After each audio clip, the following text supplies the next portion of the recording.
ជំរាបសួរបងប្អូនអ្នកស្ដាប់ជាទីមេត្រីសូមស្វាគមន៍មកកាន់កម្មវិធី podcast របស់យើងថ្ងៃនេះដែលនឹងនាំបងប្អូនទៅស្វែងយល់ស៊ីជម្រៅអំពីប្រធានបទដ៏គួរឲ្យចាប់អារម្មណ៍មួយខ្ញុំណារីជាពិធីការិនីនឹងរួមដំណើរជាមួយលោកគ្រូណារិតដែលជាអ្នកជំនាញផ្នែកភូមិសាស្ត្រនយោបាយនិងយុទ្ធសាស្ត្រយោធាសួស្តីលោកគ្រូណារិតជំរាបសួរកញ្ញាណារីនិងបងប្អូនអ្នកស្ដាប់ទាំងអស់គ្នាពិតជារីករាយណាស់ដែលបានចូលរួមចែករំលែកចំណេះដឹងថ្ងៃនេះយើងនឹងពិភាក្សាលើសំណួរមួយដែលមនុស្សជាច្រើនតែងតែចោទសួរនិងឆ្ងល់ថាហេតុអ្វីបានជាកម្ពុជាមិនប្រើប្រាស់ប្រព័ន្ធមីស៊ីលបាញ់គ្រាប់រ៉ុកែតច្រើនបំពង់ PHL-03 ទៅលើប្រទេសថៃក្នុងអំឡុងពេលជម្លោះប្រដាប់អាវុធមួយចំនួនកាលពីពេលកន្លងទៅសំណួរនេះពិតជាមានភាពរសើបនិងទាមទារការបកស្រាយឲ្យបានច្បាស់លាស់លោកគ្រូណារិតតើលោកគ្រូអាចជួយពន្យល់ពីសារៈសំខាន់និងសមត្ថភាពរបស់ PHL-03 ជាមុនបានទេបាទកញ្ញាណារីសំណួរនេះពិតជាសំខាន់ណាស់ដំបូងយើងគួរយល់ដឹងអំពី PHL-03 ជាមុនសិន PHL-03 គឺជាប្រព័ន្ធមីស៊ីលបាញ់គ្រាប់រ៉ុកែតច្រើនបំពង់ Multiple Launch Rocket System MLRS ដែលកម្ពុជាបានទទួលពីប្រទេសចិនវាត្រូវបានគេចាត់ទុកថាជាប្រព័ន្ធអាវុធដ៏មានឥទ្ធិពលបំផុតមួយក្នុងចំណោមអាវុធរបស់កម្ពុជា PHL-03 អាចបាញ់គ្រាប់រ៉ុកែតជាច្រើនគ្រាប់ក្នុងរយៈពេលដ៏ខ្លីទៅកាន់គោលដៅដែលមានចម្ងាយឆ្ងាយរហូតដល់ជាង130គីឡូម៉ែត្រអាស្រ័យលើប្រភេទគ្រាប់វាមានសមត្ថភាពបំផ្លិចបំផ្លាញយ៉ាងធំធេងអាចគ្របដណ្ដប់លើផ្ទៃដីធំទូលាយនិងបង្កការខូចខាតយ៉ាងដំណំដល់កម្លាំងទ័ពសម្ភារៈយោធានិងហេដ្ឋារចនាពន្ធសាសន៍របស់សត្រូវវត្តមានរបស់ PHL-03 នៅក្នុងឃ្លាំងអាវុធរបស់កម្ពុជាបានបង្កើននូវសមត្ថភាពការពារជាតិនិងជាកម្លាំងទប់ទល់ដ៏សំខាន់មួយអរគុណលោកគ្រូសម្រាប់ការបកស្រាយដ៏ក្បោះក្បាយដោយដែលយើងដឹងក្នុងអំឡុងឆ្នាំ2008ដល់2011កម្ពុជានិងថៃមានការប៉ះទង្គិចប្រដាប់អាវុធជាច្រើនលើករៀងប្រាសាទព្រះវិហារនិងតាមបណ្ដោយព្រំដែនដទៃទៀតពេលនោះពលរដ្ឋខ្មែរជាច្រើនបានភ័យដពីមនោសញ្ចេតនានិងឆន្ទៈខ្ពស់ក្នុងការការពារបូរណភាពទឹកដីហើយក៏មានមតិខ្លះចង់ឲ្យកម្ពុជាប្រើប្រាស់អាវុធធុនធន់ដូចជា PHL-03 នេះដើម្បីឆ្លើយតបវិញតែហេតុអ្វីបានជាថ្នាក់ដឹកនាំកម្ពុជាសម្រាប់ចិត្តមិនប្រើប្រាស់អាវុធនេះទោះបីជាមានភាពតានតឹងយ៉ាងខ្លាំងក៏ដោយបាទកញ្ញាណារីការសម្រេចចិត្តមិនប្រើប្រាស់ PHL-03 នេះគឺផ្លែកលើការពិចារណាដ៏ស៊ីជម្រៅនិងគ្រប់ជ្រុងជ្រោយទាំងផ្នែកយោធាការទូតសេដ្ឋកិច្ចនិងមនុស្សធម៌ខ្ញុំនឹងបកស្រាយជាចំណុចចំណត់ទី1ការពិចារណាផ្នែកការទូតនិងនយោបាយការប្រើប្រាស់អាវុធដែលមានសមត្ថភាពបំផ្លិចបំផ្លាញខ្ពស់ដោយ PHL-03 ទៅលើប្រទេសជិតខាងនិងបង្កឲ្យមានប្រតិកម្មយ៉ាងខ្លាំងក្លាពីសហគមន៍អន្តរជាតិកម្ពុជានឹងប្រឈមមុខនឹងការថ្កោលទោសយ៉ាងធ្ងន់ធ្ងរពីអង្គការសហប្រជាជាតិប្រទេសមហាអំណាចនិងបណ្ដាប្រទេសក្នុងតំបន់អាស៊ានការថ្កោលទោសនេះអាចនាំទៅរកការដាក់ទណ្ឌកម្មសេដ្ឋកិច្ចឬការកាត់ផ្តាច់ជំនួយដែលនឹងជះឥទ្ធិពលអវិជ្ជមានយ៉ាងធ្ងន់ធ្ងរដល់សេដ្ឋកិច្ចនិងការអភិវឌ្ឍរបស់កម្ពុជាលើពីនេះការប្រើប្រាស់អាវុធធុនធ្ងន់បែបនេះអាចធ្វើឲ្យកម្ពុជាបាត់បង់ការគាំទ្រពីអន្តរជាតិដែលធ្លាប់ចាត់ទុកកម្ពុជាជាជនរងគ្រោះនៃជម្លោះ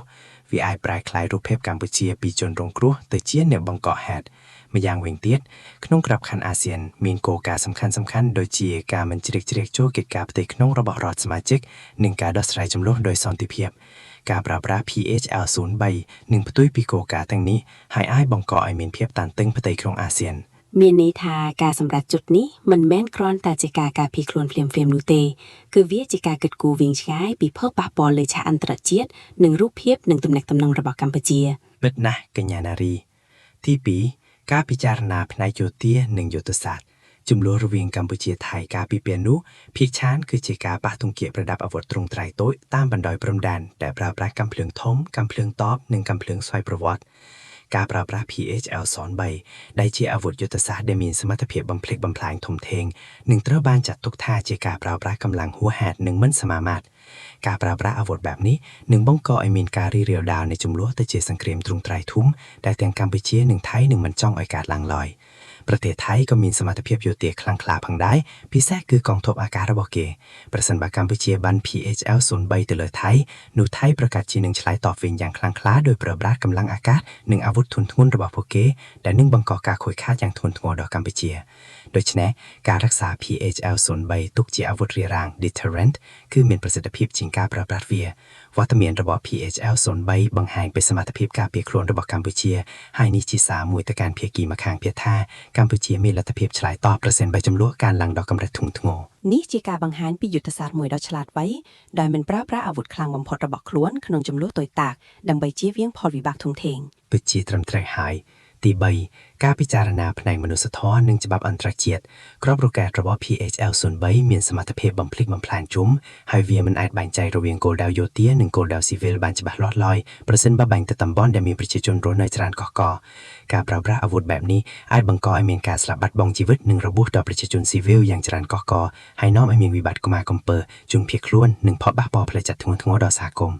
នេះជាបទល្មើសសង្គ្រាមធ្ងន់ធ្ងរតាមច្បាប់អន្តរជាតិច្បាប់អន្តរជាតិស្តីពីជំនួបប្រដាប់អាវុធ International Humanitarian Law តម្រូវឲ្យភាគីប្រយុទ្ធធ្វើការបែងចែករវាងអប្រយុទ្ធនិងជនស៊ីវិលហើយជៀសវាងការវាយខាងលើគោលដៅស៊ីវិល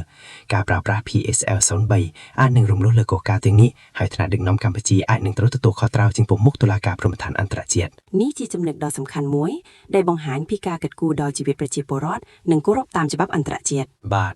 ទី4ការពិចារណាផ្នែកសេដ្ឋកិច្ចសង្គ្រាមទ្រង់ទ្រាយធំមិនត្រឹមតែបាត់បង់ជីវិតមនុស្សទេថែមទាំងបំផ្លាញហេដ្ឋារចនាភូមិសាស្ត្រសេដ្ឋកិច្ចនិងឱកាសអភិវឌ្ឍរាប់ទសវត្សរ៍កម្ពុជាបានខិតខំកសាងប្រទេសឡើងវិញពីសង្គ្រាមស៊ីវិលនិងចំនួនកន្លងមកហើយសេដ្ឋកិច្ចកម្ពុជាពឹងផ្អែកយ៉ាងខ្លាំងលើវិស័យទេសចរណ៍ការនាំចេញនិងការវិនិយោគបរទេសការផ្ទុះសង្គ្រាមពេញទំហឹងជាមួយថៃដែលជាដៃគូពាណិជ្ជកម្មនិងទេសចរណ៍ដ៏ធំមួយនឹងធ្វើឲ្យវិស័យទាំងនេះដួលរំលំហើយនាំឲ្យមានការហួចចេញមូលធនការធ្លាក់ចុះកម្រិតសេដ្ឋកិច្ចនិងភាពក្រីក្ររបស់ប្រជាជនការចំណាយធនធានជាតិទៅលើសង្គ្រាមក៏នឹងជាបន្ទុកដ៏ធ្ងន់ធ្ងរសម្រាប់ប្រទេសមួយដែលកំពុងអភិវឌ្ឍដោយកម្ពុជាផងដែរ អញ្ចឹងគឺផលប្រយោជន៍ជាតិរយៈពេលវែងត្រូវបានដាក់នៅជួរមុខមិនមែនគ្រាន់តែជាការឆ្លើយតបភ្លាមៗនោះទេ ពិតណាស់ទី5គោលការណ៍នៃយុទ្ធសាស្ត្រការពារជាតិរបស់កម្ពុជា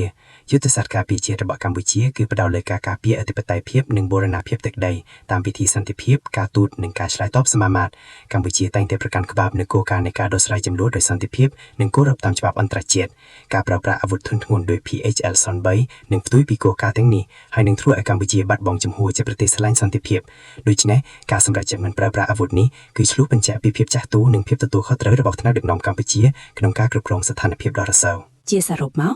ការមិនប្រើប្រាស់ PHL 03គឺដោយសារការពិចារណាដោយច្រើនសន្ធឹកសន្ធាប់ បាទគឺពិតជាដូច្នេះមែនវាគឺជាលំបាយនៃកត្តាស្មុគស្មាញជាច្រើនរួមមានការជៀសវាងការថ្កោលទោសអន្តរជាតិការពារកំហុសចំនួនរីករាលដាលការគោរពច្បាប់មនុស្សធម៌អន្តរជាតិការពារផលប្រយោជន៍សេដ្ឋកិច្ចជាតិនិងការប្រកាន់ក្បាប់នៃគោលការណ៍ការទូតដោយសន្តិភាពវត្តមានរបស់ PHL 03នឹងទុកជាកម្លាំងទប់ទល់ដ៏សំខាន់មួយប៉ុន្តែការមិនប្រើប្រាស់វាគឺបង្ហាញពីភាពឆ្លាតវៃខាងយុទ្ធសាស្ត្រនិងការបដិញ្ញារបស់កម្ពុជាក្នុងការរក្សាសន្តិភាពនិងស្ថិរភាពនៅក្នុងតំបន់ការសម្រេចចិត្តនេះមិនមែនជាការបង្ហាញពីភាពទន់ខ្លានោះទេប៉ុន្តែជាការបង្ហាញពីភាពខ្លាំងនៃប្រាជ្ញាឆ្លាតវៃនិងការទទួលខុសត្រូវខ្ពស់ ពិតជាការបកស្រាយដ៏ស៊ីជម្រៅនិងក្បោះក្បាយមែនលោកគ្រូឥឡូវនេះបងប្អូនអ្នកស្ដាប់ទាំងអស់គ្នាច្បាស់ជាយល់កាន់តែច្បាស់ហើយថាហេតុអ្វីបានជាកម្ពុជាមិនប្រើប្រាស់ PHL 03ទោះបីជាមានភាពតានតឹងជាមួយប្រទេសថៃកាលពីពេលកន្លងមកក៏ដោយវាជាការសម្រេចចិត្តដ៏ឆ្លាតវៃមួយដែលគិតគូរពីផលប្រយោជន៍ជាតិរយៈពេលវែងនិងសន្តិភាពក្នុងតំបន់សេចក្តីថ្លែងការណ៍អ្នកលោកកញ្ញាណារីគឺត្រឹមត្រូវណាស់ការរក្សាសន្តិភាពគឺមានតម្លៃលើអ្វីៗទាំងអស់អរគុណលោកគ្រូណារិតជាខ្លាំងសម្រាប់ការចែករំលែកចំណេះដឹងដ៏មានតម្លៃនេះហើយខ្ញុំនាងខ្ញុំណារីក៏សូមអរគុណបងប្អូនអ្នកស្ដាប់ទាំងអស់ដែលបានចំណាយពេលតាមដានកម្មវិធីរបស់យើងខ្ញុំនឹងវិលត្រឡប់មកវិញជាមួយប្រធានបទថ្មីៗនៅសប្តាហ៍ក្រោយសូមជម្រាបលា សូមអរគុណនិងជម្រាបលា